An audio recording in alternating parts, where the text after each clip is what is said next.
Oh, video work. Oh, hey, okay, I got a thumbs up. Well, thanks, Amanda, appreciate you.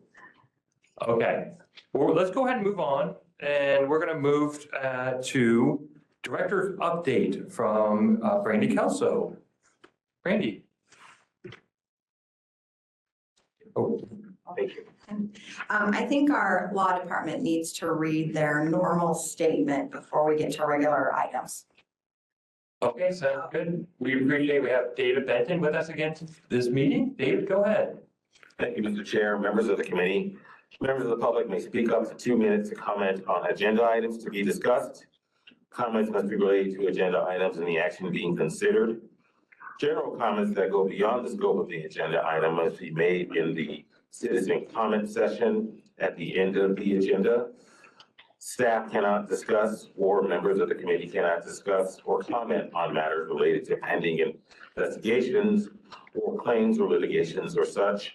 Additionally, any member of the public who appears here in their capacity as a lobbyist must disclose that. City code requires that speakers present their comments in a respectful and courteous manner. Profane language, threats, or personal attacks on members of the public, members of the committee, or staff are not allowed. A person who violates these rules will lose their opportunity to speak. During citizen comment, members of the public may address the committee for up to 3 minutes on issues of interest to them. The citizen comment session may be limited. The open meeting law permits the city council, the committee, to listen to the comments, but prohibits members from discussing or acting on matters presented. Thank you, Mr. Chair. Thank you, Mr. Benton. Just so I remember, while we keep time, it's 2 minutes for items on the agenda. People sign up 3 minutes in public comment. Is that right? You are correct. And sum it up, be kind, that's okay. And then, thank you so much. Also, we have our interpreter with us today. And would our lovely interpreter like to introduce herself and make sure we have interpretation services for anyone needing Spanish interpretation? Hello, everyone. My name is Elsie. I am the interpreter, and I'm going to introduce myself to our Spanish-speaking audience. Buenas tardes, mi nombre es Elsie Duarte y estaré sirviéndoles con interpretación el día de hoy. Alguien que necesite interpretación puede alzar su mano en este momento y les puedo asistir. Gracias. Gracias a usted. Thank you so much. And now we will move on to our director's update. Thank you so much. All right, thank you, Mr. Chair, members of the committee. We have several updates for you today that I think you'll enjoy. If I can get the thing to advance. Maybe I have to turn on.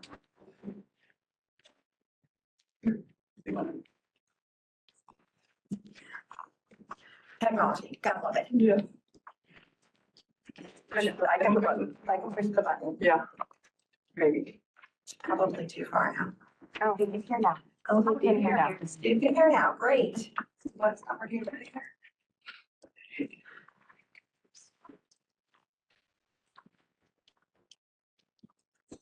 And for those members of the committee who wish to speak, feel free to just speak right up. I might not be able to see you if you raise your hand. Those folks in person, you're speaking to speak or ask a question, you guys can just kind of raise your hand or catch my eye. Okay, here we go. Oh, wait, Oh, that was me. Okay. Okay. Go for it. all right, now Sorry. we got too many things.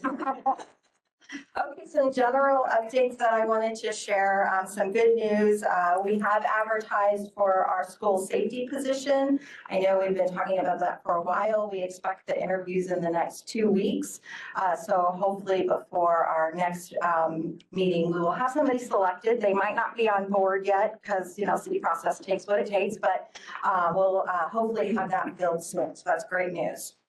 As part of our road safety action plan, we have rebuilt 2 intersections, one at 35th Avenue and Southern that was completed in April, and then Cave Creek and Union Hills, which was completed in March. And some of the things that the rebuilds include flashing yellows for all left turn movements, audible pedestrian push buttons and ADA compliant ramps, new emergency vehicle preemption, new vehicle video detection, new intersection street lighting, and signal heads over all travel lanes. That brings our total count, just if you haven't been keeping count, though these two are rebuilds, we now have over 1,200 signalized intersections. We also completed 2 HAWKs in the last couple months related specifically to safety projects. We've had several others that went in for existence, the Grand Canal Phase 3 put in several new HAWKs, but these ones were specific ones related to safety. One at 32nd Avenue and Van Buren, and another one at Southern Avenue and 8th Avenue. Both those went in place on March. If you're keeping track of HAWKs, we're now at over 110.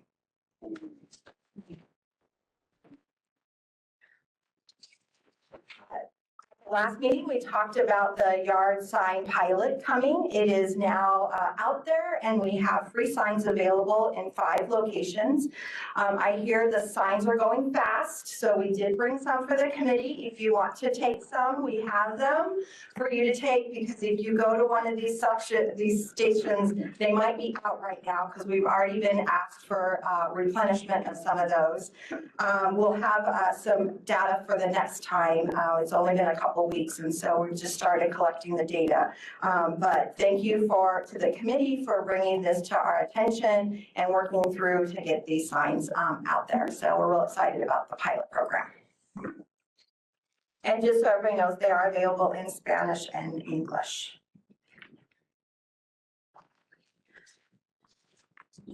The Safe Streets and Roads for All grant is out again. Applications are due the end of June. You might remember we did get a grant related to our re-envisioning Indian School. That grant application, we've selected a consulting firm for that, Aztec Engineering, and that will be going to council in June for approval of that contract. And so we're applying for the grant again, up to $25 million for an implementation. Our team's working through what that's going to look like. We'll probably include a corridor as well as signalized intersections for improvements. So we're working diligently on that, and hopefully the next time we'll be able to give you a little bit of update on what we decided to actually submit.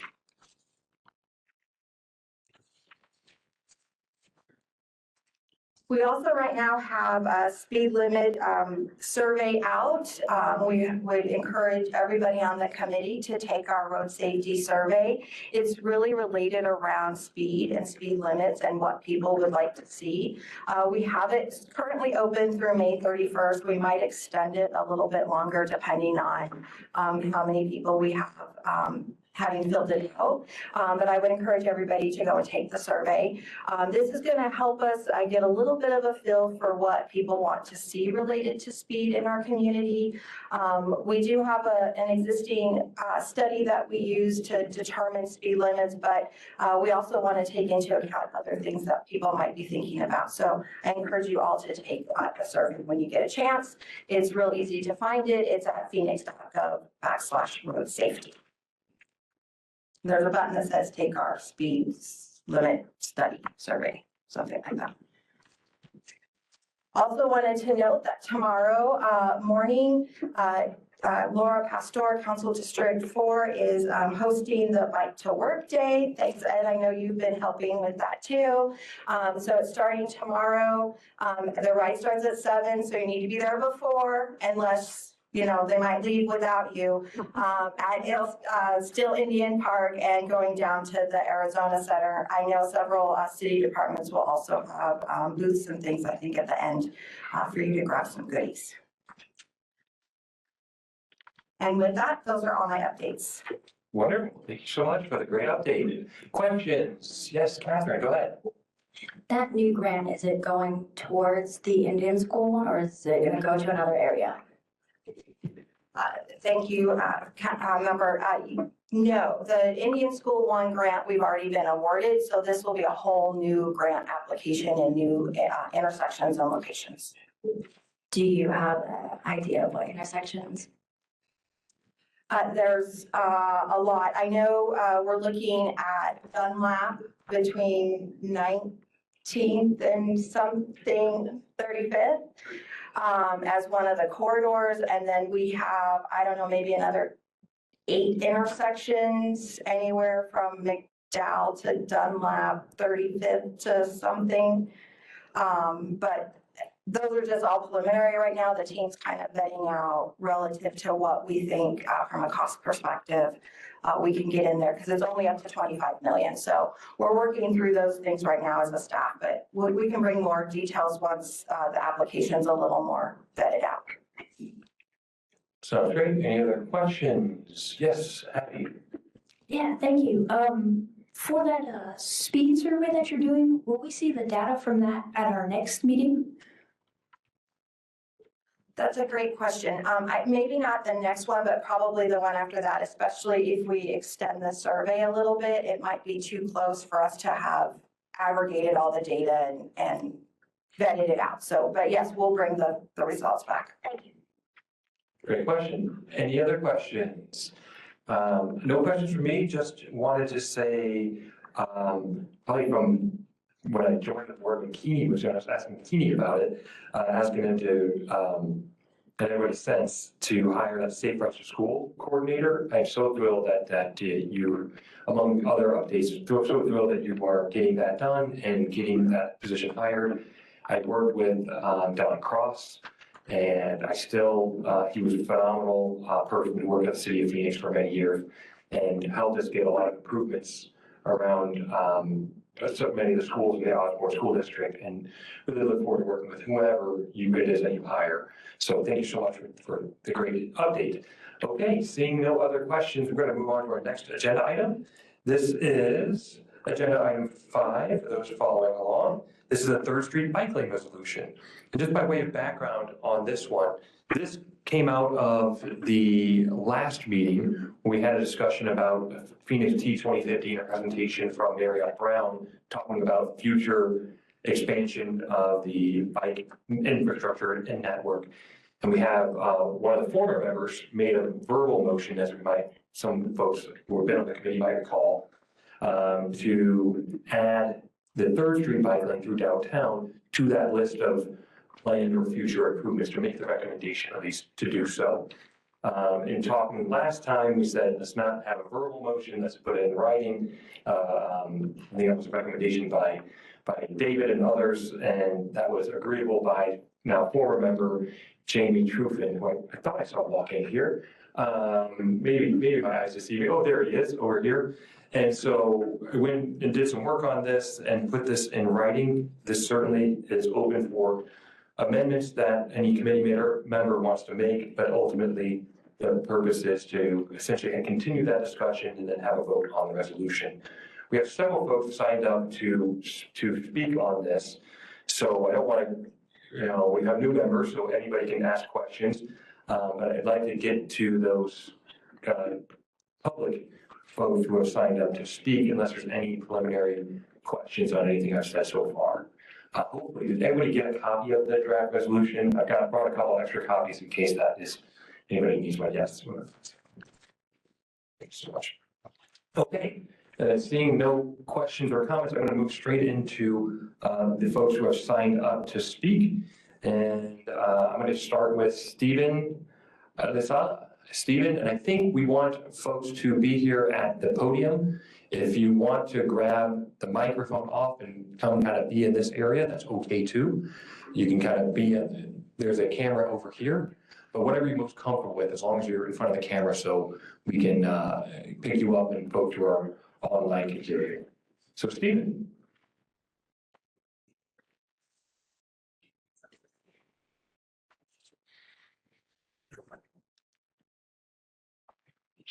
Oh, I guess I'm not. Yeah. Wonderful. This is a great. So we'll have speakers come on over and sit to my left. Stephen.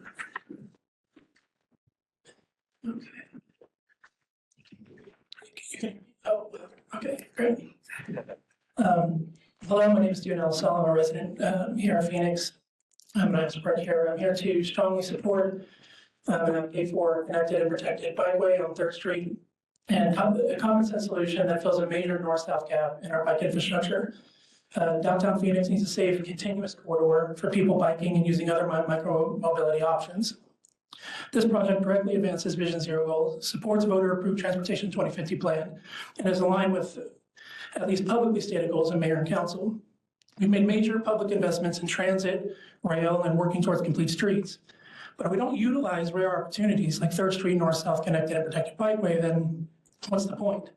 This is an easy layup, and it would be a glaring and bizarre failure for the streets department and mayor and council to not take this up in a serious way.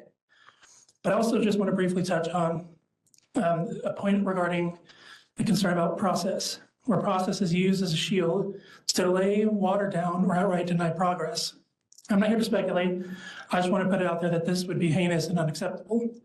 To reiterate, expanded, connected, and protected bike lanes on Third Street, north-south, is a great opportunity that the city needs to take up. We need action, not more reasons to not do something great for this city. The community is ready, the data supports it, and the time to move forward is now. Thank you. Thank you, David. Jamie, are you my timer today? Okay, thank you so much. You just kind of gotta get moving. Next I have David Fernandez. Do we have David? Come on up. And just so we know, I got Trevor on deck, in case, just to give people a heads up. All right. Just push the button. All right. All right. Good afternoon, Chairman, Committee. My name is David Fernandez. I've been a resident of Phoenix since 2012, and I have been riding in this city since 2014. I absolutely love it here, and I saw that this was on the agenda. I just had to come and speak to it because this is a brilliant idea. Of all of the infrastructure that we already have in Phoenix, which I use extensively, there's just a real lack of this real commuter infrastructure, this ability to get across the city and to places easily without having to navigate around this suddenly disconnected path or this other one. I actually came in on the 3rd Street bike lanes today, wound up at the wrong address for a moment, but did find my way here. And it's just stark how different it is when you come in from 3rd and hit that spot on Roosevelt where those lanes disappear. Actually, on the way here, I had to dodge one door and 3 buses that were not in service, which that's not a huge deal to me. I'm here in my cycling clothes. I've been on these roads for a long time, but it is a big deal for everybody I want to bring with me. My partner's not exactly going to be enthused about weaving around buses and dodging doors. And having this kind of infrastructure is what encourages somebody like her to come ride with me and to come downtown and to see what is here. And this would provide just the simplest access to the Rio Salado path and to be able to reach Tempe, to be able to reach South Phoenix and coming in vice versa. So I just think this is absolutely brilliant and wanted to be here to support it. Thank you. Thank you, David. And moving on, we have Trevor Mazuski. Trevor, come on up.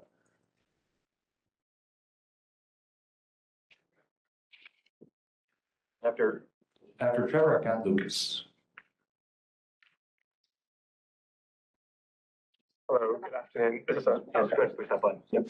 Good afternoon. My name is Trevor Mazuski. I'm a resident of Phoenix. I live around 48th and Van Buren. So I'm actually not in the area that is particularly affected by this. I use a variety of different transportation modes, but I cycle a decent amount, but not super often. I walk around a lot. I take transit a lot. I view this as a really simple solution to making it safer for people to get around in the city of Phoenix and in downtown specifically. Not to minimize any logistical efforts. I've been on the side of logistical efforts in transit, but I view this as a relatively mundane and simple and good idea for us to do, and quite frankly, don't have much to say beyond that. But it's clear that the city has a plan and takes seriously the idea of expanding access to bike lanes to making sure that our streets are safe. And so I think that we should approve the resolution and move forward with the extension of the 3rd Street bike lanes. So thank you so much. Thank you, Trevor. Next is up is Lucas Vargas. Come on up, Lucas. Hello. All right. Hi, Mr. Chair, members of the committee, thank you very much for having me. My name is Lucas Vargas. I am a junior at Brophy, just a few miles up the road. I'm here to speak on, of course, the 3rd Street bike lanes. Biking is very important to me as a person who grew up in a very car-centric household, and I don't live in the area with the best bike lanes. I know what the value of good bike infrastructure is. In fact, I biked here today and to the light rail station down to here. And while this project wouldn't necessarily improve the conditions I see every single day, it's not just an investment, it's a statement into our priorities of what we have here as a city.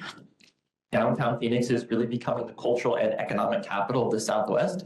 And with that in mind, we need to make it a culture of bike friendliness and bike safety, meaning we need to prioritize it every chance that we get. And I feel as though the 3rd Street bike lane extension is the #1 way in which we can do that. Other speakers already touched on the necessity of a bike lane, that there's no direct north-south connection between the downtown core. I agree with that. But also, as the previous speaker just said, it needs to be as easy as possible for people to bike. When I was at school a few weeks ago, I did a survey of my student population. They all said the #1 reason why they didn't bike to school was because it wasn't as easy as possible. And so I know for a fact that by doing this project, by making it a priority, you are doing a good deed and encouraging everyone to ride their bikes more. So I encourage you to pass this resolution. Thank you. Thank you so much. It's great to see young people coming down here. I really appreciate it. Next up is Will Green. One moment. Great. Okay, gotcha. Great. Thank you, Chair Hermes and members of the committee. And yeah, thank you for this opportunity and for the excellent work of this committee, the Streets Department, and staff. My name is Will Green. I live in Council District 7 on 3rd Street, north of Hants Park, and I also serve on the board of the Urban Phoenix Project. I'd like to express support for extending the 3rd Street bikeway, protected bikeway south through downtown. And I'm grateful to this committee for the resolution today.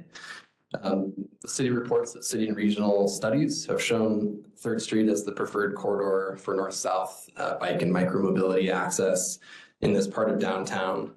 And I am concerned about the city's overall commitment to its T 2050 goals. If a project like this, that should be among the first kind of low-hanging fruit projects, is held up. This bike would be a great solution for sports fans leaving Chase Field and Footprint Center, who could access scooters, especially in vicinity of those arenas and the stadium. And the bikeway extension has brought support from the community, including Evans Churchill neighborhood, Downtown Voices Coalition, Heritage Square, Phoenix spokespeople, and the Carnation neighborhood. And thank you so much. Thank you. Appreciate it. Well, next up, we have Nicole Rodriguez.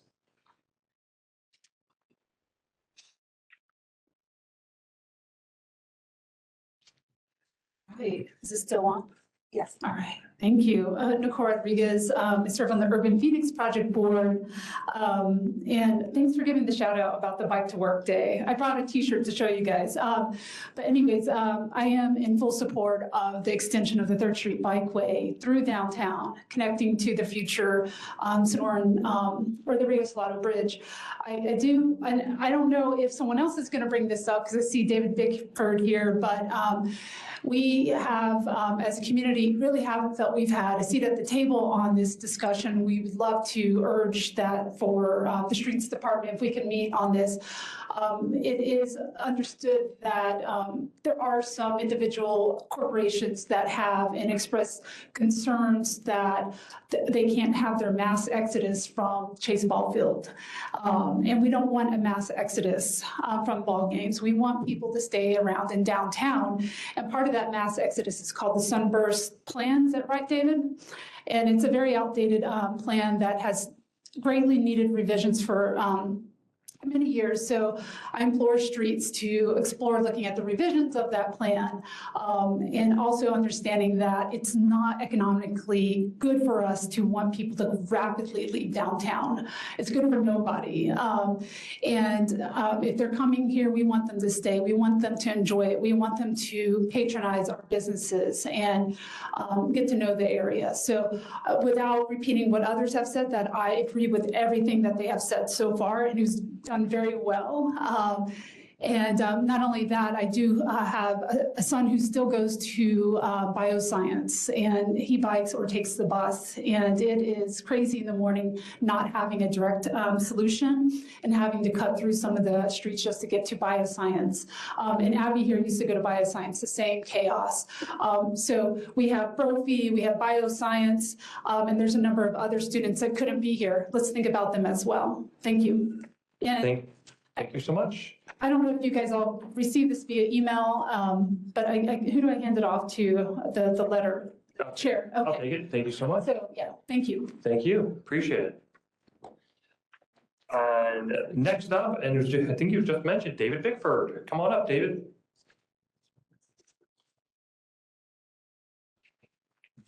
Thank you, Ed. Thank you. My name is David Bickford. I'm currently serving as president of Phoenix Spokespeople, a nonprofit organization dedicated to making Phoenix a friendly, safe, and welcoming place to ride a bike.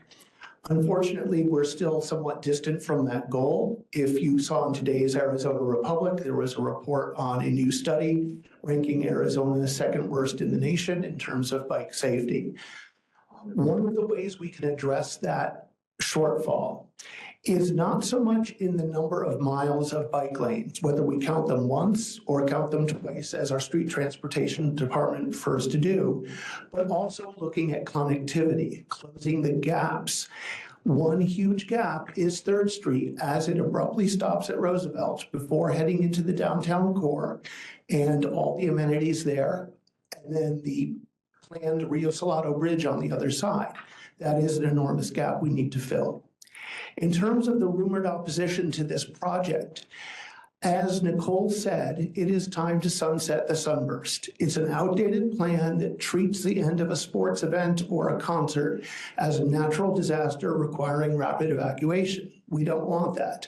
We want a slow trickle in and out to patronize our downtown businesses. Likewise, the Suns have received city funding for their arena renovations. The Diamondbacks are now looking for tax revenue for the same purpose. It's the least they can do in return to support this project. Finally, I will say that the Phoenix Convention Center is owned by the city of Phoenix, not the other way around. Let's not let the tail wag the dog. Let's please overcome the opposition and make this project happen. Thank you. Thank you. Next we have, it looks like he signed up virtually, but I saw him in person, Jamie Trufitt. Jamie, do you want to come on up? We won't make you call in just because you signed up virtually. Yeah. Very good.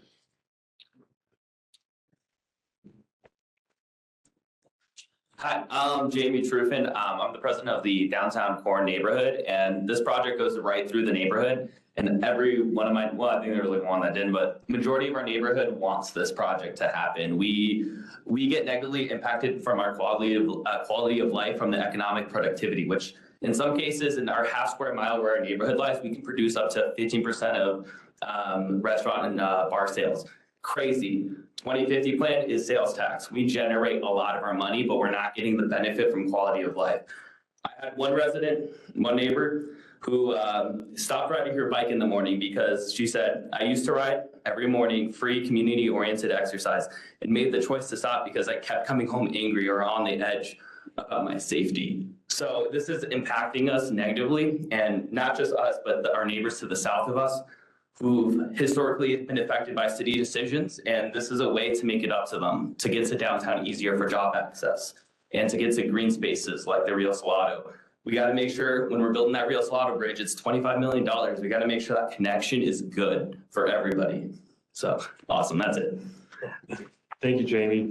Thank you for your service on this committee. We really appreciate it. I know I didn't get to recognize you at the last meeting for serving on this committee. We really appreciate everything you did. And we are without a vice chair now, so we'll probably remedy that at the next meeting. So thank you so much for your service. Thank you. Moving on, I think that's everybody who signed up to speak in person, but somebody tell me if I'm wrong on that. Okay. It doesn't seem like I am, so we're gonna go to online and virtual. Is Stacy Champion, is she here? Thank you. Stacy, can you hear us?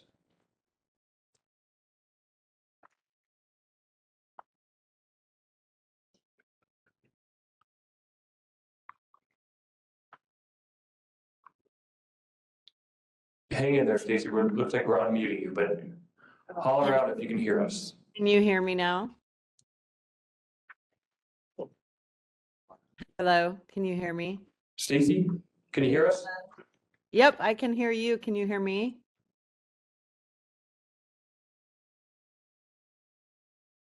Can you guys hear me? Hear you, Stacy. Oh, that's so weird. Ed, I can hear Stacy. I don't know why you can't. Yeah, they must have their settings weird then or something. Mm.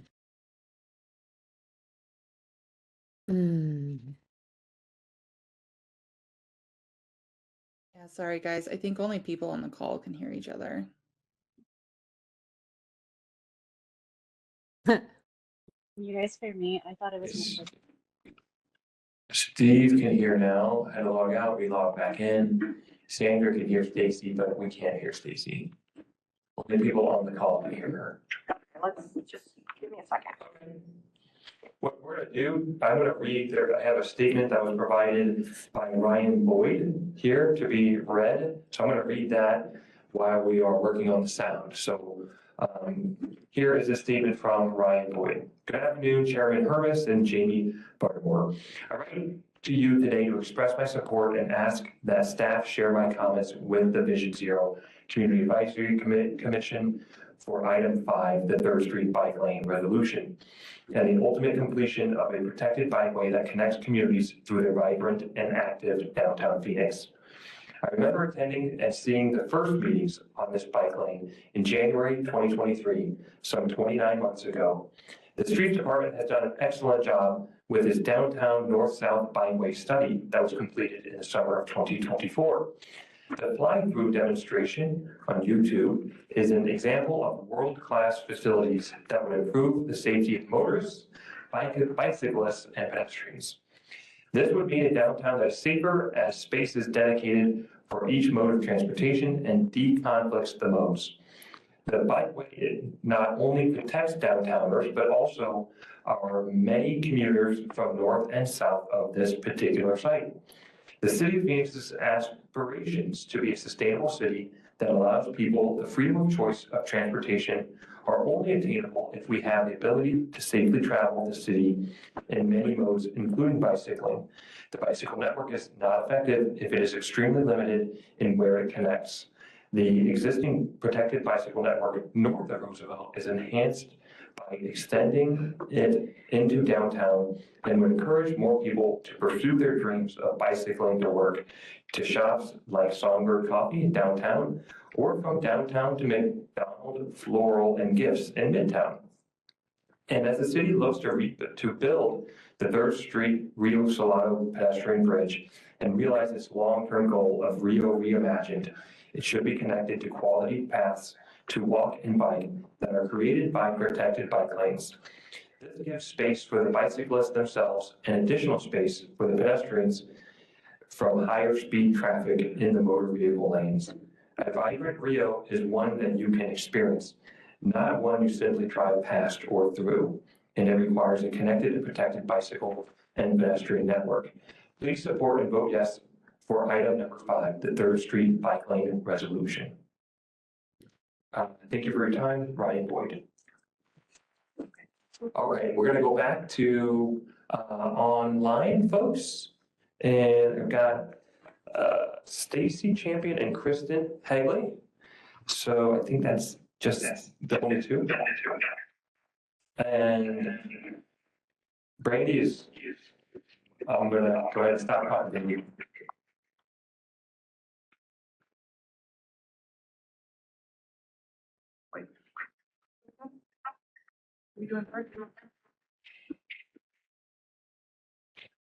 You're unmuted. Kristen, can you go ahead and try to go? And then we'll circle back to Stacy. Yeah, can you guys hear me?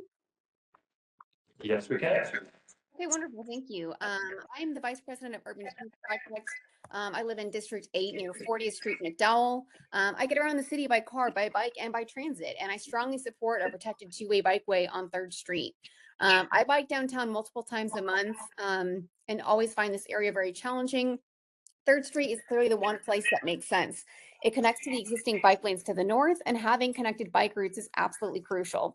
Not to mention that the city is investing major money in the Rio Salado Bridge, the bike lanes from the bridge to Lincoln, and as recently announced, there's been a purchase of land along the Rio Salado to completely redevelop that area and make it more of a destination.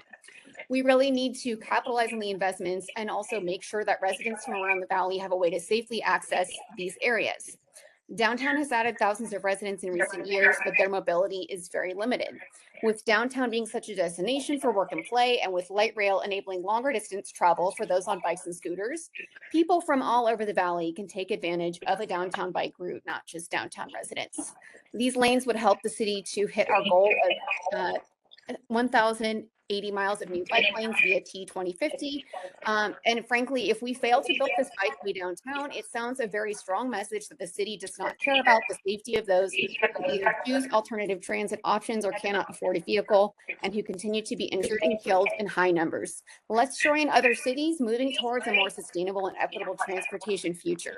I urge the committee to pass the resolution and the city to make this happen. Thank you. Thank you, Kristen. Thank you, Director Felso, for helping us get her in here.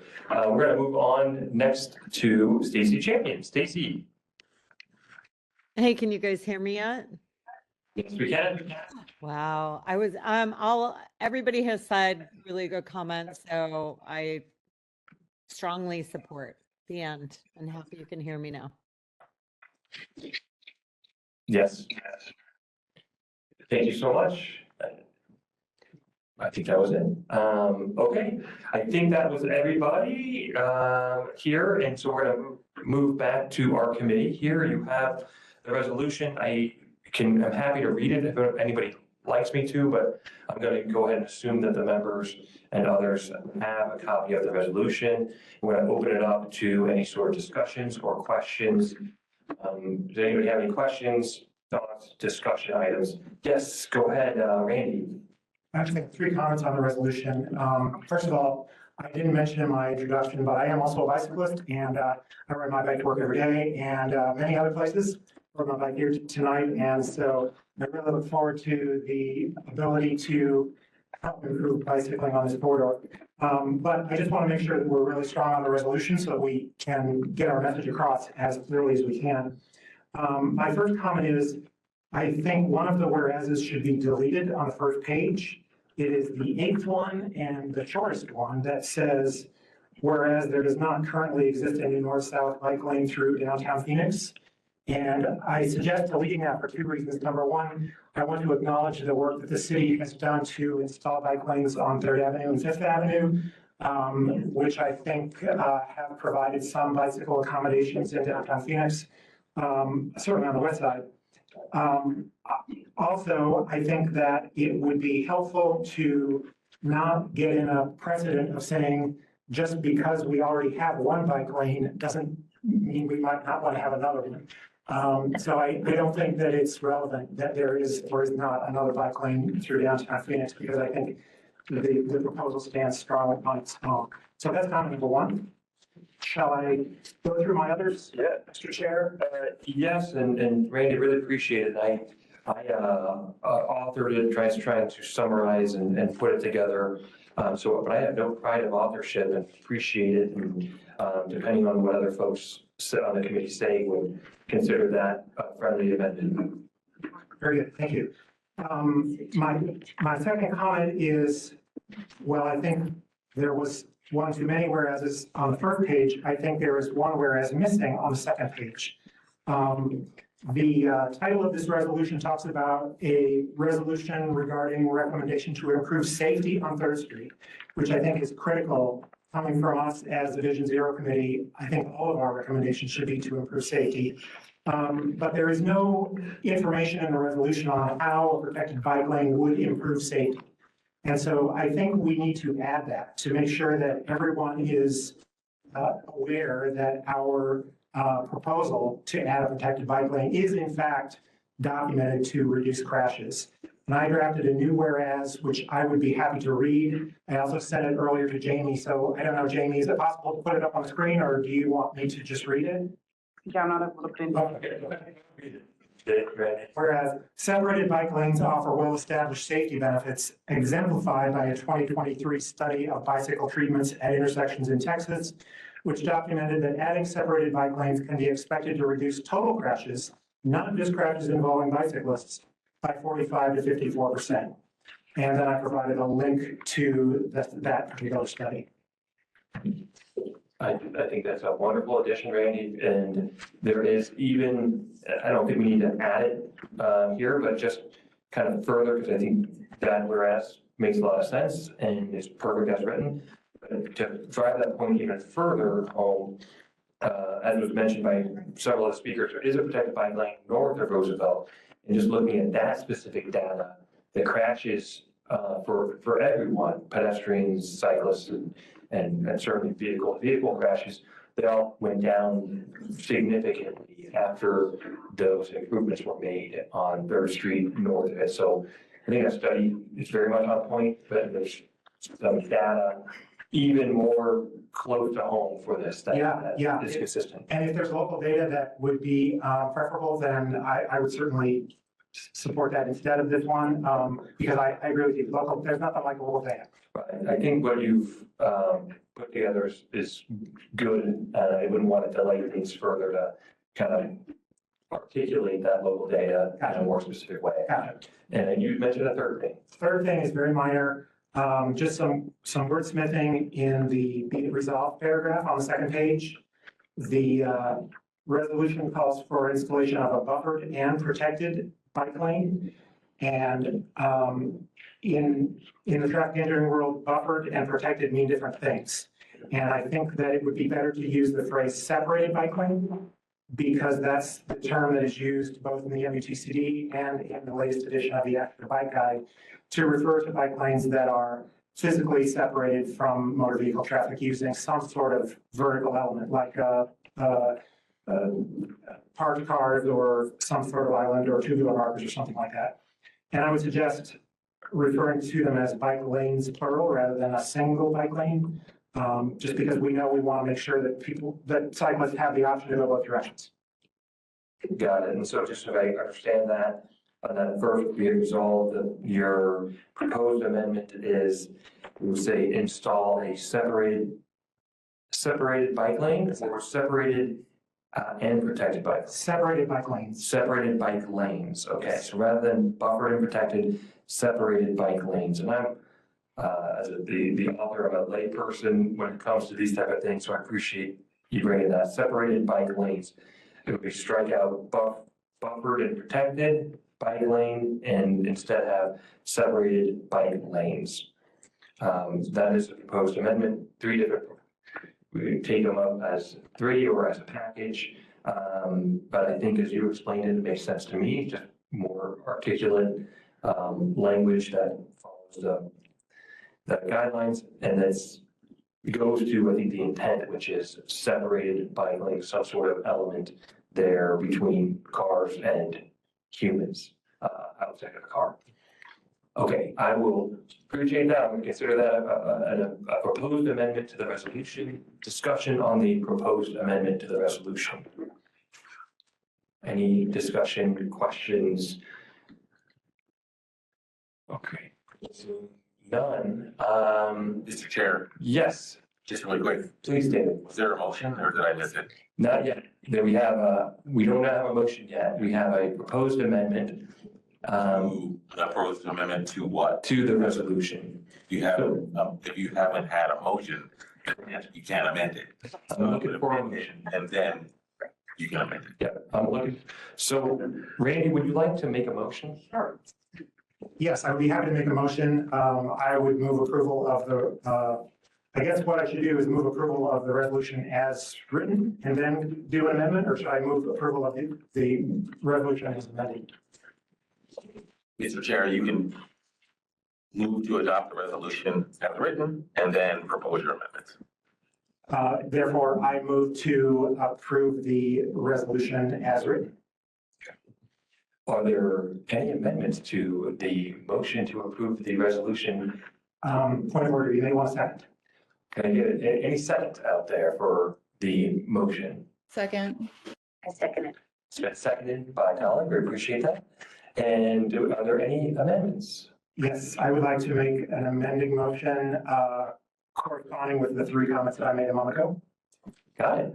I think that was made articulately enough to have there in the minutes. But if anybody needs it repeated, let me know. We have a motion, we have an amendment to the motion. Do we have any discussion on that motion and the amendment there too? Okay, I'm seeing none. All in favor of adopting the resolution as amended by Randy Ditber, say aye. Aye. Aye.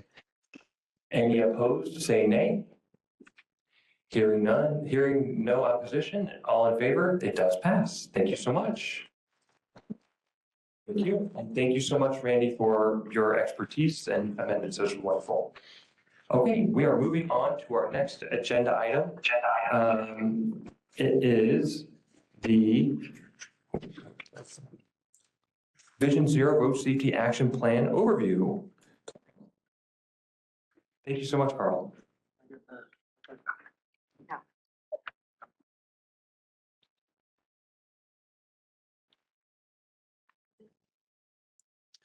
Can everyone hear me okay? Yes. All right. Mr. Chair, members of the committee, and a special welcome to those that are new members of the committee. This item here is really to talk about our road safety action plan. So our road safety action plan is something that we adopted through council in September of 2022. And this is our main plan. This is our Vision Zero plan. Through this plan, this council or committee was created and whatnot. And so that's our main goal. And so my goal today is to really give kind of a quick overview of what our road safety action plan is, kind of its overall goals, and hopefully answer any questions. One thing to note before we get going, we are working on an annual update. So this will be our 2nd annual update. We're just wrapping that up now. Hopefully we'll have that information to share, maybe not next time, but the next one, or here in the next couple of meetings. And that will go into a lot more detail as well. So with that, to kind of start with, first of all, the question is, why do we have a plan? Why did we adopt Vision Zero? And so to talk about that, so really, there's about 83 automobile collisions a year, or a day, sorry, about at least one fatal roughly every other day in Phoenix. And that equates to roughly about 190 or so people that die in a day or in a year on Phoenix roadways. And that's roughly the equivalent of a commercial airliner jet. So think of it this way, if a commercial airliner jet crashed in Phoenix every single year, that would be a huge topic in the news. And really on our roadways, we have about the equivalent of that. And so that's why we want to bring awareness to everyone. We want to focus on safety and work to improve the roadways in Phoenix, improve the attitudes and kind of the culture and the driving behavior, walking behavior, riding behavior, kind of everyone throughout the city of Phoenix. So with that, we created a plan, our road safety action plan. I may refer to it as RSAP throughout here. That's an acronym for it. One of the key things in that plan is we created a high injury network. I may refer to that as the HIN. And so one of the things, so at the beginning of the plan, and this was really our plan, it was created, like I said, in 2022 is when it got adopted. The data from it is from 2016 to 2020. And what we did is we looked at all the collisions and specifically the killed and seriously injured, or the KSI collisions that happen on the roadways, to say where are they happening the most in Phoenix. And so our HIN network is really a concentrated map of locations, both intersections and roadway segments on where this is happening the most in Phoenix. So roughly in that 5-year data, there's about 5,400, a little bit more than that, KSI collisions that happened throughout. And so from there, really this tool is a main part of the plan because the idea is this plan or the HIN network really allows us to focus the resources. So the city of Phoenix is a very large city. Road construction projects are more expensive than anyone thinks, and over the last several years have just gotten that much more expensive. And so we have limited resources. So the plan really is to work with our high injury network to see where can we implement projects that will have basically the most bang for their buck, especially with safety related aspects. So part of the plan we looked at is it really looks at the 5 Ps. So our first E is evaluation. Evaluation really has to do with a lot of what we just talked about. Our HIN network is our main evaluation. We're trying to say, where are these happening? Why are they happening? We look into some of the data from the collisions to say, what's going on? What can we improve? Engineering is one of the key ones as well. Engineering really deals with infrastructure and potentially changing the infrastructure on the roadway. Another key component is enforcement. A lot of the behaviors are behavior related that cause collisions, and so enforcement is a key component of that as well. Police department plays a primary role in that. And then also education. We can't go out and change every single road. There's not dollars to do that. So we want to educate people. Part of the goal of this committee is to educate you guys, and hopefully you guys help educate people as well to how to drive safer on the road. What is the dangers of potentially driving incorrectly on the roadway and things of that nature. And then also equity. So equity is something as well. This is a plan for really the entire city, irregardless of kind of where people live or their background or anything there else. So equity is a part of the plan as well. One component of the Road Safety Action Plan is our Vision Zero Task Force. And that's what created this committee here. So this committee, our Community Advisory Committee, is one component, one of 3 main components on our Vision Zero Task Force. So the committee is really created as an advisory committee to help advise streets and the city on how do we take this plan and how do we go about implementing it? What do we do? How do we go about doing it the best? What does the community want to hear? So that's one part. We have our RSAP implementation team. That's generally made up of staff of different departments that are dealing day in and day out with a lot of this stuff and working on, actual projects that come out of things and whatnot.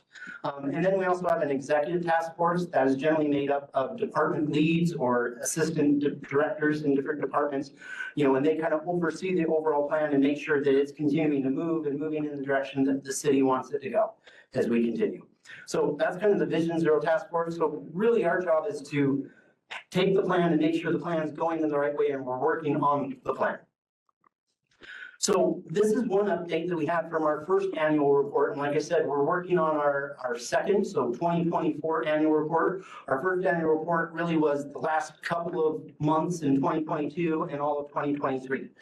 And this here kind of shows preliminary what's been happening in the last kind of 10 years, and again, not updated because this is from our last report. And so overall, our KSI collisions have been trending down, and so that's what we want to do. One aspect of the plan is we created a Vision Zero statement and a goal, and so the goal is to really have 0 fatal or serious injuries on our roadways by the year 2050. Very aspirational goal, but something that hopefully with everybody's work together and a lot of change through us and the community, something that can happen. So that one's trending really well at the moment. Our fatal collisions are on the other side. And again, KSI is serious and fatal collisions. So the KSI numbers do include our fatal as well. That is currently kind of trending upwards, at least as this last year as well. And again, those numbers will fluctuate year to year. And so that's why you try to look at trend lines and longer periods. One year may drop quite a bit compared to another. And in general speaking, safety terms, fatalities are kind of a, not anomaly, but the rates that happen changes quite frequently at times. So one other thing that happened last year with our annual update is we did update our HIN. So our goal is to update our high injury network every 2 years. And so that's roughly replacing so it's 5 years worth of data. So it's roughly replacing 2/5 of that data every time we look at update the HIN. And one of the things to point out here is it does appear that things are trending in the right way simply because we use the same kind of statistics to say what qualifies as a high injury signalized intersection or a segment location, and those numbers are going down. So you can see in 2022, we had 68 different signals that qualified in our HIN. In 2024, we have 51 signals. Same with segments, we went from 87 to 79 segments. One thing we looked at the HIN is we also looked at unsignalized intersections. That was an area that maybe our HIN wasn't necessarily capturing well. Some of the segments have unsignalized intersections that are high, but these are locations that are outside of our segments that come up a little bit higher than other locations in the city to make sure that we're taking a broad look to say, hey, are there locations that we need to be paying attention to? And that's really the intent of the HIN, is where are the locations we need to be paying attention to? Where do we make changes? How do we improve the roadway network? So here's some draft information for our 2024. And like I said, we'll be here probably not next meeting, but one of the next coming up meetings. Exactly when we finish, we're not entirely sure yet. And this is kind of our overall ASI collision. So our fatals are in the blue, the serious are in the red there. And currently it does look like, since we've implemented the plan, things are trending in a good way. At the moment, we are seeing things to trend down, which is exactly what we want to do. We are seeing quite a few of our projects start to get implemented. As they implement, we'll go back and look and see, hey, are these locations improving from our serious and fatal injury aspects? You know, are these helping? And the goal is, yes, that we want that to help, but we also want just more information and education out to really change the behavior of people that are walking, that are driving, that are biking along the roadway, so that everyone's doing it in a safe manner. So, and then one other thing to kind of mention here. So this is a picture of our website page. So this is at Phoenix.gov /road safety. So this is mainly, and why I share this, this is your guys' resource for where to find information regarding Vision Zero, regarding the task force with the city. And so this is a web page that we update continually with what's kind of the main things that are happening. You can find information specifically on the committee and the committee meetings here. One of the key things you can see here, so recently the Vision Zero yard signs is on there. So we have a link to where to go access and find those Vision Zero yard signs, like our director mentioned, the director updates. Also take the speed limit setting survey. So this is the location that you go to then take that speed limit setting survey. And ideally, you guys are on here looking at this and sharing this information with colleagues and coworkers and people in the community so that they can know, hey, this is where there's information and things that we can gather and help improve everyone. So, and that's really what I have to say today, kind of a quick overview on what our road safety action plan is. Thank you, Carl. Really appreciate it. Any questions for Carl? Okay, seeing none, Carl, we really appreciate it and look forward to the update later on this year. It sounds like with when the data is a little bit more solid. Yes, correct. That sounds good. Thanks, Carl. Moving on in our agenda. Oh, I'm sorry, we have two folks signed up to speak. Want to make sure I've got Nicole Rodriguez and Stacy Champion. Nicole, I believe it says as needed, so. Or if necessary. You're good? Okay, sounds good. And then I have Stacy Champion signed up virtually for agenda item 6. Can you hear me okay? Yeah, we can hear you. Go ahead. Great. I guess I have two thoughts really. One, I still don't really hear staff like go into much detail on actual pedestrian and cyclist fatalities. Like we also have a large number of hit and runs, and that data is out there. So I just don't know why that wouldn't be a stronger focus when presenting information to this committee that is largely supposed to be about pedestrian safety. But then two, with regard to the speed limit survey, I just wanted to point out that there's so much information and data and reports out there that really show that if you are not also making design changes and implementing things like complete streets, just changing a speed limit does really little to fix the problem. So that's it. Thank you so much. Moving on to item 7, which is leading pedestrian interval update. And we have Simon Ramos here. Simon.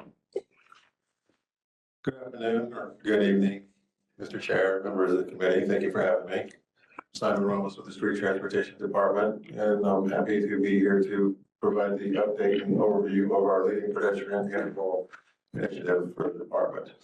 So just recapping, leading pedestrian interval is a signal timing strategy that allows the pedestrian or gives the pedestrian a head start or jump start in front of the or ahead of the adjacent queue or vehicle queues. So with that, the LPI does come with some benefits, improving pedestrian safety and reducing conflicts with vehicles, particularly at signalized intersections. So also the timing also helps pedestrians establish presence in their crosswalk, enhance their visibility, and lastly, reinforce their right-of-way overturning vehicles. So kind of giving everyone a reminder from previous Vision Zero meetings, we partnered up with Northern Arizona University to conduct a study on the feasibility and evaluate the use of the LPI at signalized intersections. So with their findings, they determined that a significant reduction in vehicle pedestrian conflicts was reduced after the LPI was installed. In addition to that, significant reduction of the likelihood of medium and high severity conflicts. So we can focus on the chart provided by our their final report with an LPI, without an LPI, sorry, and with an LPI installed. You can see there was a reduction in predicted conflicts. So on the x-axis, as the returning vehicles volume increased, then the predicted conflicts would also increase as well. That said, we took their guidance and recommendations and produced state criteria to determine if the LPI was warranted or met certain criteria for installing the LPI. So first and foremost was the crash history. So each location, we investigated the crash history of 5 years, collected pedestrian volumes, collected turning movement counts, looked at intersection configurations such as a roadway was a one-way street or a road, or if it was a T intersection, it got say increased consideration to get one installed. Also is the location or intersection close proximity of a school or a transit stop. Is there any type of site obstructions involved with considerations? And then lastly, the vehicle level of service. So this one criteria would actually bring down the consideration or bring down the points of consideration to install the LPI. So City of Phoenix staff or traffic engineers had to collect the turning movement counts, pedestrian counts, put them into a model and run the simulation and determine the level of service for the vehicles or what delay increased or gotten worse when putting in the LPI into operation. So one criteria we did want to, we did make it a priority to at least get one LPI into each council district when selecting the committed 12 locations. But first, I'd like to share the 20 locations that we currently have throughout the city. And as you can see, from intersection 17 through 20 was recently installed this year alone. And I believe 13 through 16 were installed in 2024. So now I'd like to introduce the 12 new locations that we've selected through the use of any use guidance. Every one of these locations were within 300 feet from a transit stop and approximately 1 mile from a school. And I'd like to point out 2 locations are on the light rail alignment. That said, we plan to, we commit to install these 12 locations with the LPI operation by the end of this calendar year. With that, I'll be happy to answer any questions. Questions? Yes, go ahead, Randy. Simon, thank you very much. Very much appreciate the presentation, and I'm really encouraged to hear the city is working to install LPIs because I know that it's a proven safety countermeasure according to the Federal Highway Administration, and I think it really does have an opportunity to have pedestrian safety. So thank you. I want to ask a couple questions. One is, I appreciate that the city is working on identifying these 12 locations and implementing those, but I wonder if it is also the city's practice to look at installing an LPI when a signal gets rebuilt or constructed at first, rather than having to wait and then go back in later and retrofit. So we're currently working on an SOP, so we just finalized our SOP a couple of years ago with the pedestrian clearance interval, yellow change interval, all red interval. So this practice will also be based in that process as well. We're hoping probably by the end of this year, they'll be included in the say calculations. Of course, there's going to be a calculation for the LPI itself, so we're hoping that we can include that in the process as well. Okay, that's great. I guess it would be great to learn more about that as you guys continue to develop that process. So thank you for that clarification. The other thing that I would like to say is I heard you talk about delay in your evaluation of LPIs. And I think we know from the literature and from other agencies that have implemented LPIs that delay can certainly be a factor. And I appreciate that the city is looking at level of service, but I guess I would like to encourage you to minimize the reliance on level of service, because our goal is to use this to improve safety. And if vehicles have to wait another 3 seconds, it's a small price to pay to make the intersection safer. So that's just my comment there. Thank you.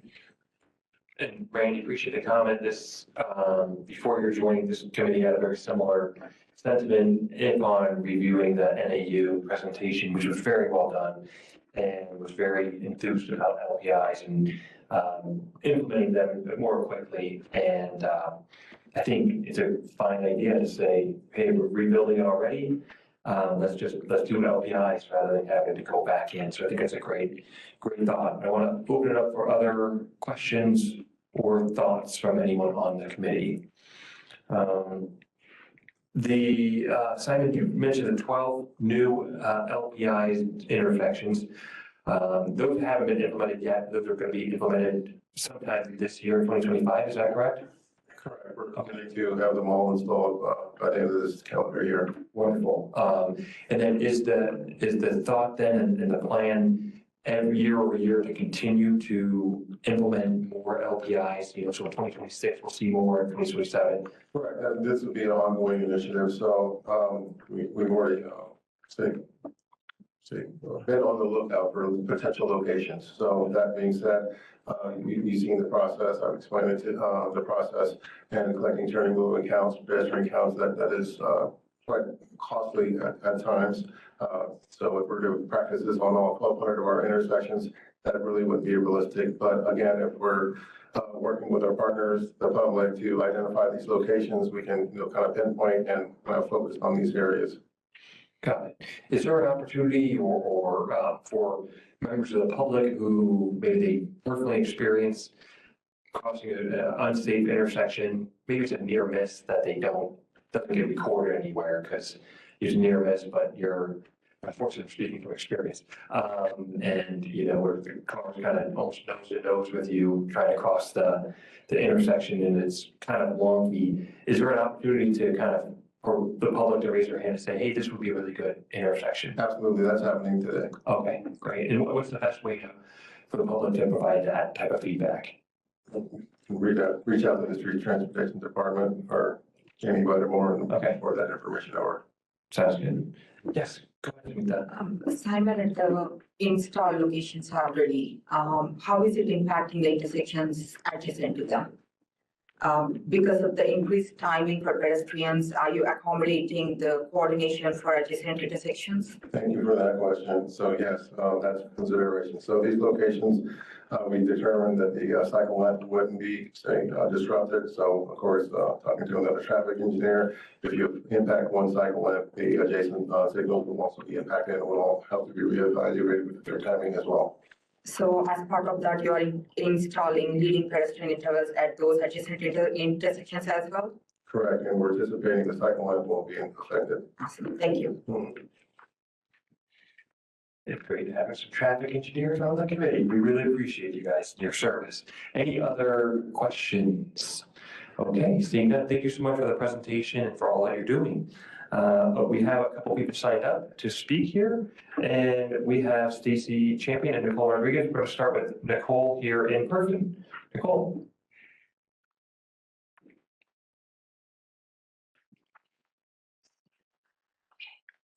Yeah, all right. So I already introduced myself, and I understand that maybe you can't answer my questions right now, but maybe following, I would appreciate it if a committee member asked for those questions I'm about to ask to be answered. Because my understanding is, maybe I missed this, Simon, but the high entry network, I didn't see that in the calculations or equations, whatever you were showing up on there, looking at all the different variables for determining where it's most appropriate. Maybe I missed that. But also the future locations didn't line up with a lot of those high entry network areas that we see a high pedestrian fatality rate. Also, my understanding is that, and I appreciate committee member Randy bringing this up on the level of service, LOI. I'm not a traffic engineer, but as a vested community member, we eventually start learning about these things. And I understand also with the Federal Highway Administration, it's a countermeasure. But level of service, from my understanding, is very arbitrary. An F here could be an A in New York City. An F here actually saves lives. So I don't understand why LOI would ever be brought into the factor of trying to improve pedestrian safety, especially as we heard that you're only at minimum adding 3 seconds, potentially 10 if we wanted to take it up to 10. But I also understand that we have with a lot of our intersections, we have the technology already. There's no equipping what we have. It's just a manual override into the computer system. Am I wrong? I mean, this is an easy rollout. And I'm not just trying to target you, you presented it. So I'm looking at you, so hopefully you can answer some of these questions. But this is low-hanging fruit, very inexpensive. We talked about this previously, and as a public member, I tried to get into some of the weeds on it. I think it's a little bit overwhelming at times, but this is easy for us to do automatically with a lot of intersections. So thank you. Thank you. As we get Stacy loaded up. Simon is, we'll go with Stacy first, then I'll ask you a question. Stacy, go ahead. Oh, I just messaged and said I don't need to speak on this. Thanks. Okay, sounds good. And then Simon, is the high injury network, is that taken into account when deciding which intersections to implement the LPIs at? They were. They were, okay. Are there any questions? Yes, Abby. Yeah, so she also asked if that infrastructure is already built into these signalized intersections, right? Like it's very low hanging fruit to change that. Somewhat. So many of these locations are equipped with pedestrian push buttons. So this LPI, depending on the size of the intersection, and if there, in fact there is no pedestrian there, that means the intersection needs to be on a recall. And that can equate to, problems with folks running the red light. So after the left turn goes on, they're anticipating a leading pedestrian interval, and let's just say that's about 5 to 7 seconds. You're looking at a 5 second all red. Yeah, I did do some research on the red light runnings associated with LPIs because that was a concern the executive task force brought up. And there wasn't a lot of relative information on the heightened risk of red light running with LPIs. None that I could find. So if you could share any of that information that you're presenting to the committee, that would be great. Okay, any other questions, comments? Seeing none, thank you so much, Simon. Really appreciate the presentation and hopefully accelerated and more rollout of LPIs in the city. Moving on to our next, oh, I'm sorry, David, my apologies. I see you right here. I'm so sorry, David. I got you right here on agenda item 7. Thank you. Thank you for saying something. Go right ahead, David. Yes. Thank you to Mr. Ramos for a very. Thank you to Mr. Ramos for a very helpful presentation. On a more slightly critical note, I'm a little concerned about something I read in the minutes of the last meeting of this group, and that is the executive committee had several concerns including distract or delay life safety with fire and police going through intersections. This unfortunately seems another instance of emergency response times being used as a boogeyman to scare people into maintaining a status quo that is intrinsically unsafe, and to oppose all that is good in urban design. If we use emergency response times as our metric, first of all, it is extraordinarily unlikely that any advantage of a few seconds given to pedestrians could adversely impact that. But more importantly, we need to look at public safety as a big picture, meaning that if we design our cities just for fast ambulances and big fire trucks, then we're going to have excessively wide roads with excessively high speeds that lead to the need for more emergency responses because of collisions and because of sedentary lifestyles that lead to heart attacks, strokes, and other medical emergencies. So we need to look at the big picture in evaluating our priorities here. More specifically, when it comes to LPIs, I was very glad to see First Avenue Jefferson and First Avenue Washington on the list. I would suggest that going forward, the intervals on those be increased to the maximum extent possible. The reason is that in less than a month, the single light rail line that we now have will split into two intersecting A and B trains at those intersections. And passengers will have to cross the street there in order to connect to trains when they might have previously had a single seat ride. They need to be able to do that as safely as possible. So please enhance the LPIs there. Thank you. Thank you, David. I really appreciate it. And my apologies for not calling it sooner. I really appreciate the comments. Okay, want to make sure I didn't miss anybody here. Yes, go ahead, Colin. I was going to go off something he said, but I remember in our last meeting as well that the concern of emergency services was going to be increased because of an LPI. Do emergency services in Phoenix not use some sort of priority system in the vehicles to bypass that? Not all.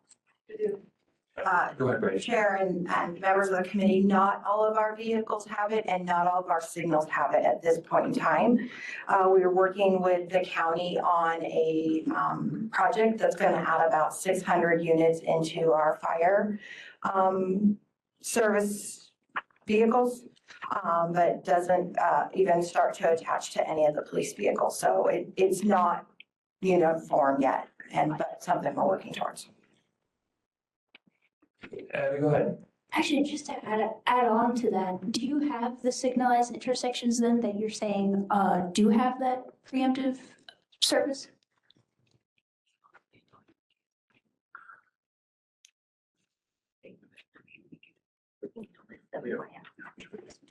Yeah, we can look and get the list, but it's not everywhere. Yeah, if you could send us a list of those intersections. Thank you. Yeah. Thank you. Any other questions or comments? Okay, thank you so much. We're moving on to our next agenda item, which is the Vision Zero dashboard. We have Reed with us here to talk about the Vision Zero dashboard. And I'm actually gonna tee it up for Reed. Oh, wow, sounds great. Thank you so much. So at the last committee meeting, there was some comments about possibly having a dashboard. And so Reed's going to give us a little presentation on that. And then, I'm sorry, committee members, but you're going to have a homework assignment. So pay attention because I think he's going to give you some work to do once he gets through his presentation. And Reed helps a lot on our road safety action plan. So we're excited to have him here today. Wonderful. Thank you so much. Reed, go ahead and take it away. Thank you, Chairman and committee members and Director. I'm thankful for the opportunity to share with you some of the research that I did in regards to Vision Zero dashboard. I think the city has heard the committee and the public about possible need or considering a dashboard. I'm also going to share with you some of the tools that we developed for the road safety action plan to do the identification analysis for the system. So that may be something that will interest you as well. And yeah, I'm really looking for some feedback on what you guys want as a dashboard and if that's something that we need and what we roll out to the public.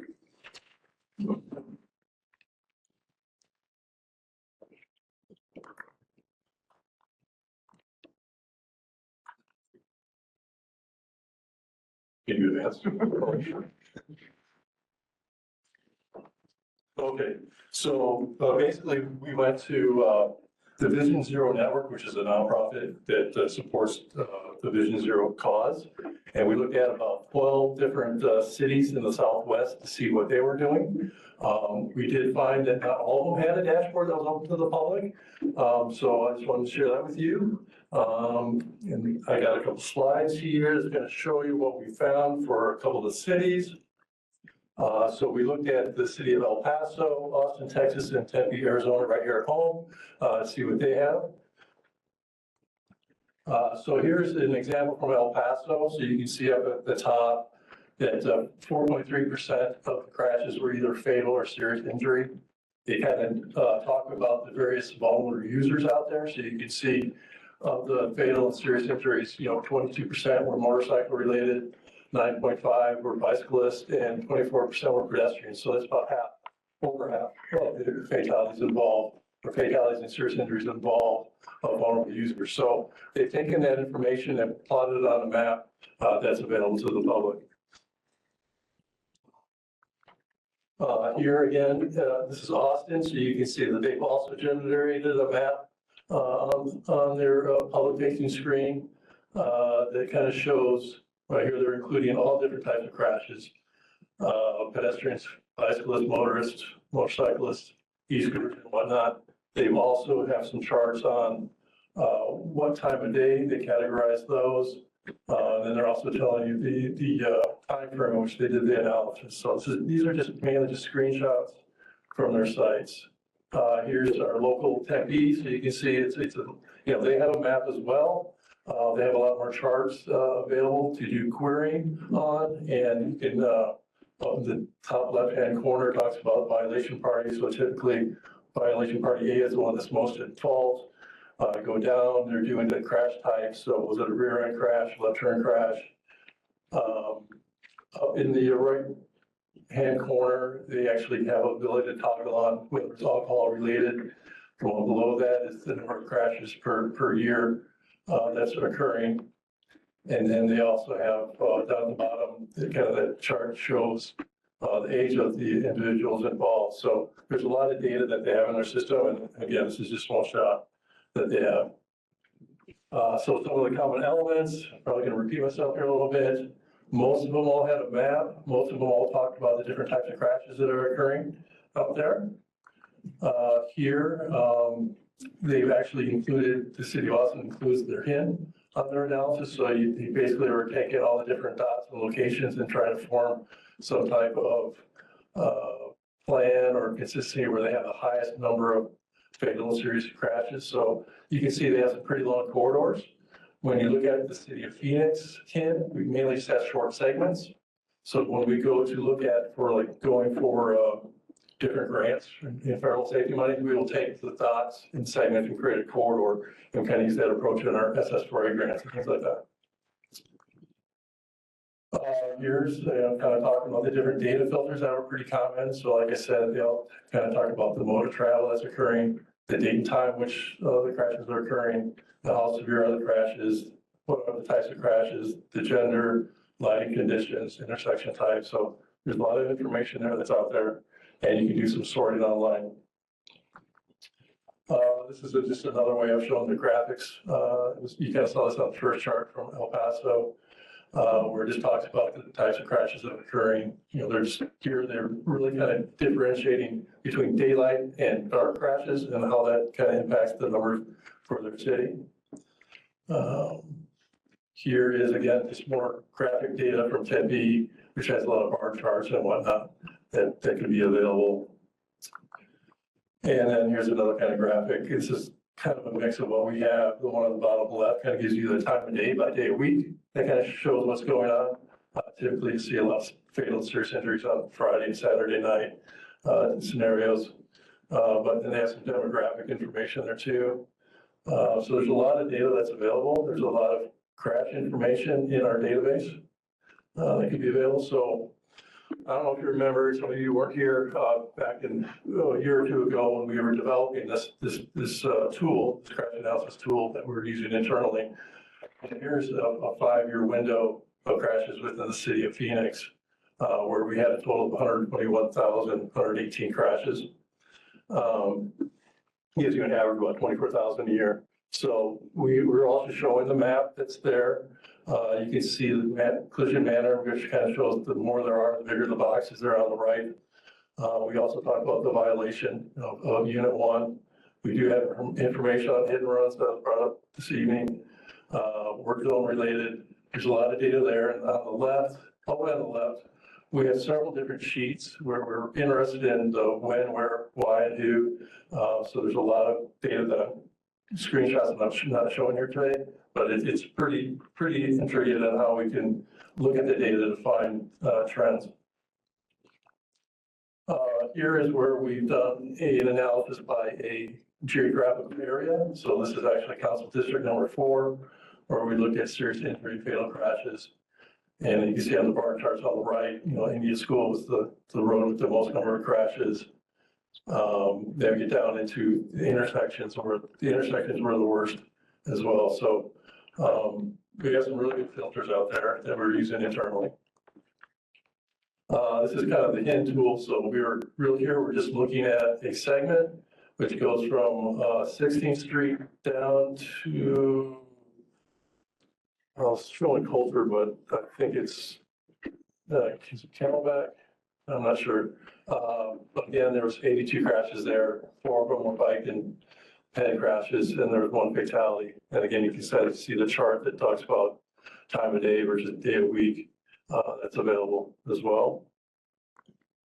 So that's just a kind of snapshot of the tool that we have and a snapshot of the different dashboards that we found out within the Vision Zero community. So I want to share that. But my main point is, what is the committee looking for? Is that something we can provide?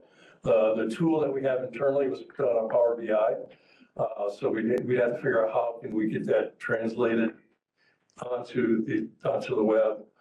We had to find out with our with ITG on that, and also our public information office on how much of this data can we share. Is there any concerns about any PPI and things like that?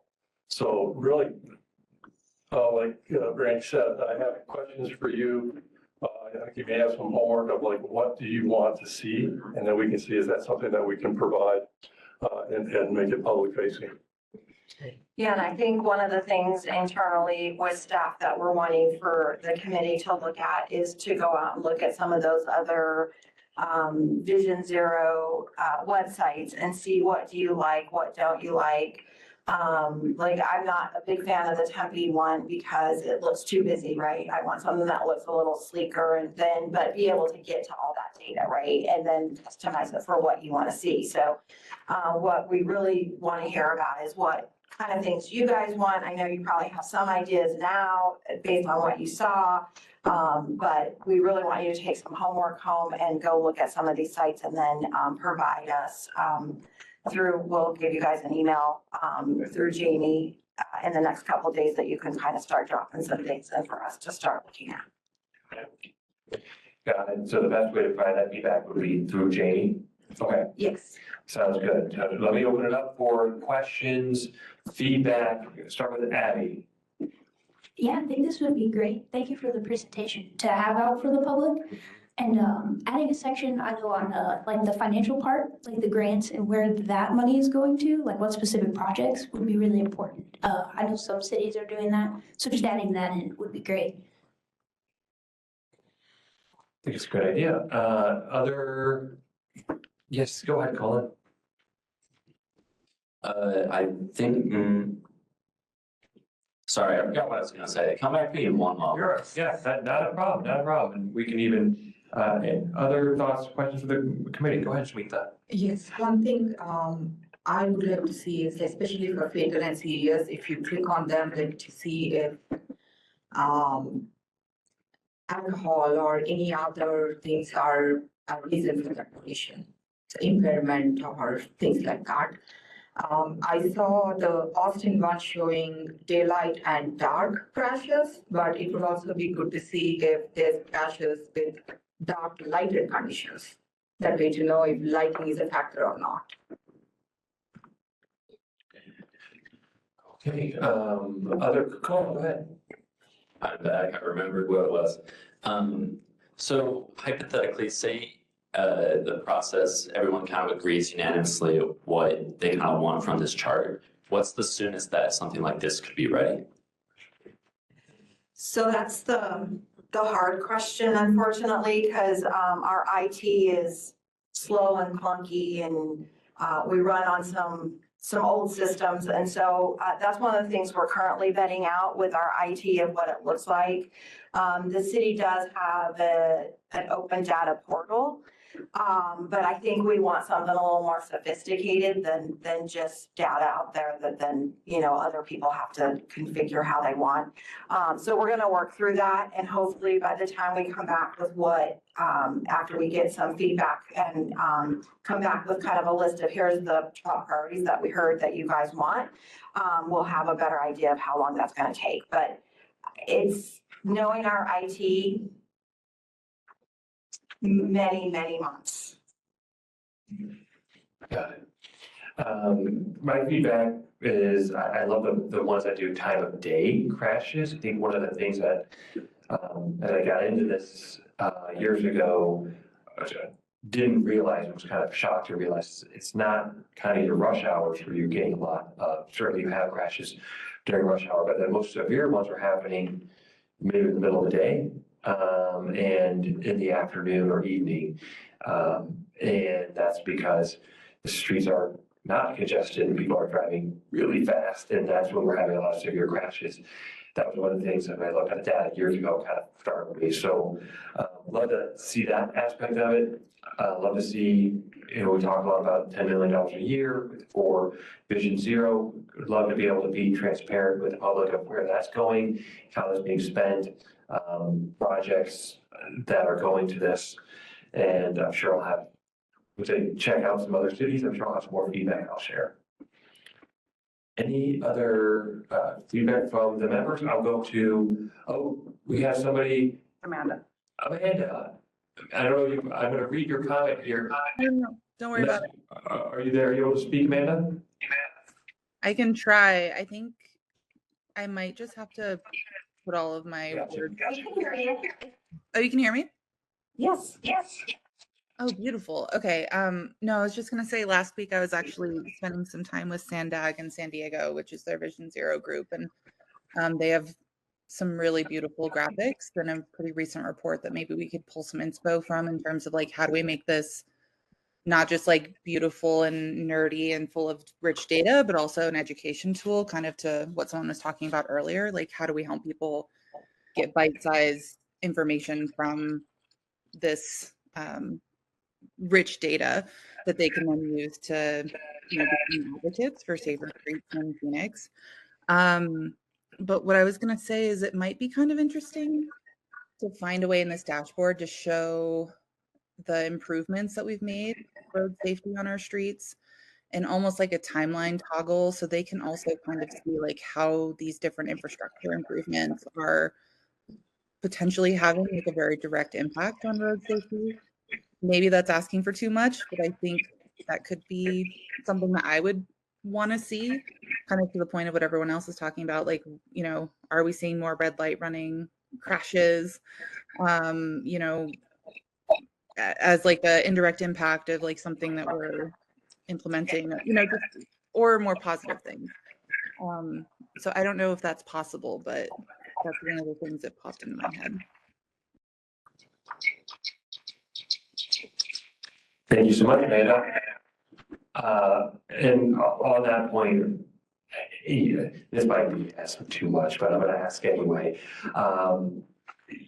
Numbers are, it's really good to report those out, but if there's a way when you to click through or toggle through to get into some more details about what happened to that crash. The stories, I think, really stick with people, and it's not just numbers on a document, but when you kind of get a little more information, you start to kind of visualize what happened there. I think that can be really helpful to help us prevent that from happening again.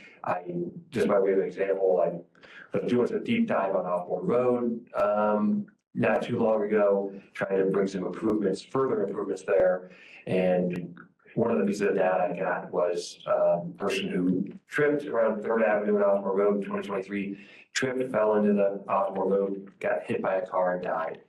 And, that really kind of stuck with me, and now that I know the person's name, I don't need to know the person's name, but just if we can get into that, if possible, into that granular level of detail, to, that people can kind of see what happened and understand what happened, so we can try to prevent that from happening again.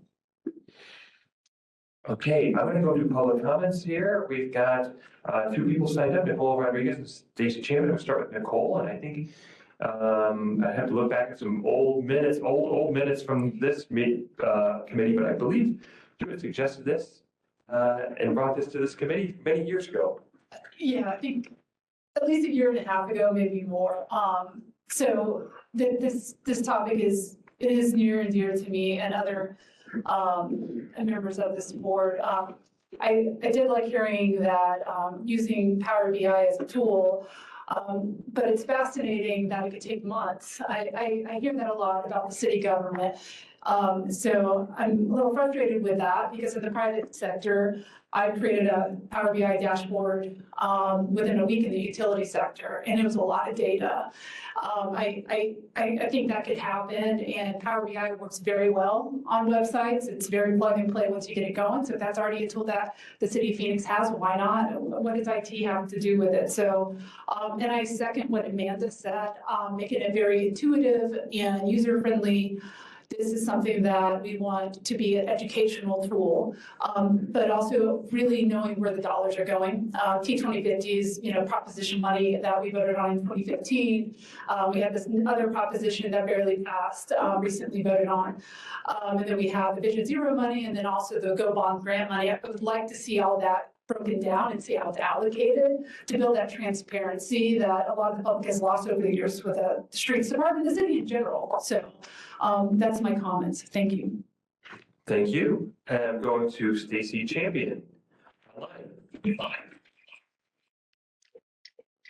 Hey, also near and dear to my heart, I would love to see just what you guys are using internally be made public.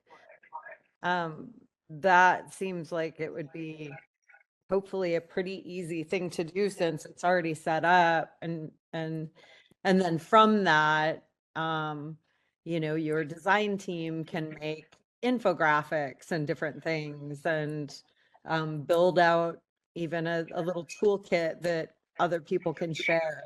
I echo Nicole's frustration of like, this doesn't seem like it should be something that takes so long. And then I also echo not just transparency on the money, but also transparency on what the internal city team is taking from this committee and pushing forward, because at least I don't know that is made public in any way or is brought back to this community committee. But given the fact that there's kind of that other layer of middlemen, is what this committee and the public are saying even getting all the way to the council? I don't know if anybody knows the answer to that question. Thank you. Thank you. Okay, seeing nothing else, you guys, okay, Nicole, go ahead. I didn't see you signed up, but come on up.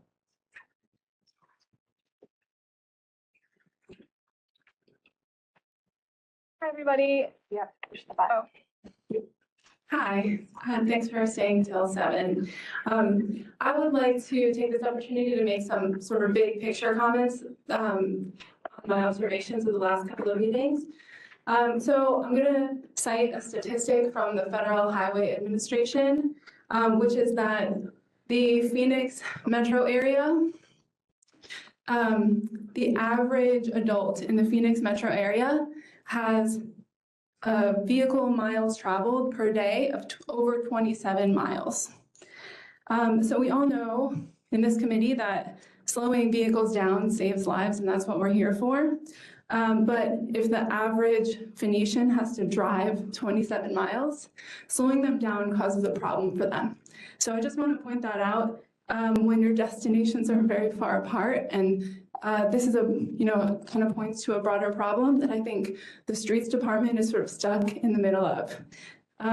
So when you think about it, at their best work, really the only people in that spectrum of vehicle miles traveled per day that they can serve through design, through infrastructure like bikeways, are the people at the lower end of that spectrum. If you're already driving minimally and your destinations are pretty close together, you can switch from a car to a bike or walking based on the infrastructure getting better. But if you're taking highways every day, if you have to take or go long distances between school and work and groceries, you're not going to be able to benefit from those infrastructure changes. So that's why I want to suggest that not only the streets department be heavily involved in this committee, but also the planning department. I reached out to them recently, and they do not track vehicle miles per day in the city, and they don't have any goals around that. So I think they should be here in an ongoing way. Thank you so much. And Nicole, I have you signed up for public comment as well. Did you want to come back for public comment too? Okay, yeah, it wasn't quite public comment yet, but we appreciate that. We're supposed to leave the building by 7 o'clock, by the way. So I'm going to go ahead and truck us along here through the end of this agenda. I apologize for the delays in the technology earlier. Request for future agenda items. Does anybody have any requests for future agenda items? Catherine? I'd like to hear more about the fire department units that Brandon mentioned. I know last meeting we had police and side comment. I don't know if we ever got that data that we asked for from them. I can't particularly remember, but I don't think there was an email sent out. But I would like it if fire could come in and talk a little bit about that. And I think Abby had mentioned we would like for them to be more involved, police and fire, just to get their inputs on what they want from the streets. And fire is always first on the scene before police usually. So I think that would be important. Okay. Anyone else? Go ahead, Randy. Yes, a couple of suggestions, and I apologize because I am new to the committee, and so I'll make a couple suggestions, but if you tell me, we just did this 2 meetings ago, then of course, I'm not gonna insist. But I think it might be helpful for the committee to have an understanding of a couple of terms that we typically use in the safety industry to evaluate projects. One would be crash modification factors, CMF. It's a tool that we often use to assess how likely an intervention is to reduce a particular type of crash. And the other one would be a benefit cost ratio that we would use to determine the financial, to incorporate the financial cost of the project into its ability to reduce crashes. I think those two measures are clear and easy enough for a layperson to understand that I think it might be really helpful for this group to have a better understanding of those. And so that's my first suggestion. My second one would be, I would like to have a little bit more information about how the city selects projects to fund as part of the safety funding that has been made available to the city, both through local city funding and also through federal funding and other grants and other sources. These two suggestions kind of relate because I'm hoping the city has an objective, quantitative way to evaluate projects and is selecting the projects that are most likely to reduce crashes and provide benefits to the travel public. So those are my two suggestions. Thank you. Okay, thank you so much. Anyone else? All right, we have a couple folks who signed up for public comment at the end. We are supposed to be out of the building, so I hope you guys are okay if we just wrap up. Okay, I'm here, so head nods. All right. Hold on. This is for the Bike to Work Day. If y'all find something hard, you still get a shirt.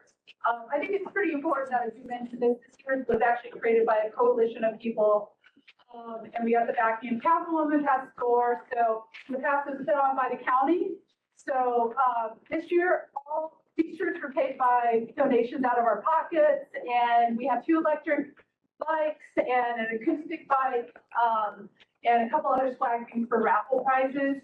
We have breakfast too, which wasn't offered last year, so we think it's going to be the best year ever. And someone's bringing the breakfast here. So I just wanted to announce that, the deadline's already passed for registration, but if you show up, still get a t-shirt. We could do the bike ride, you still get turned into the raffle, but this is the coolest t-shirt ever. Thank you so much. We are adjourned. If you drove here, you gotta zip out of here because they want you out of the parking garage. So have a good night, everyone. Be safe out there on the roads. Nice to meet you. It's a pleasure. Glad you didn't have to travel far here.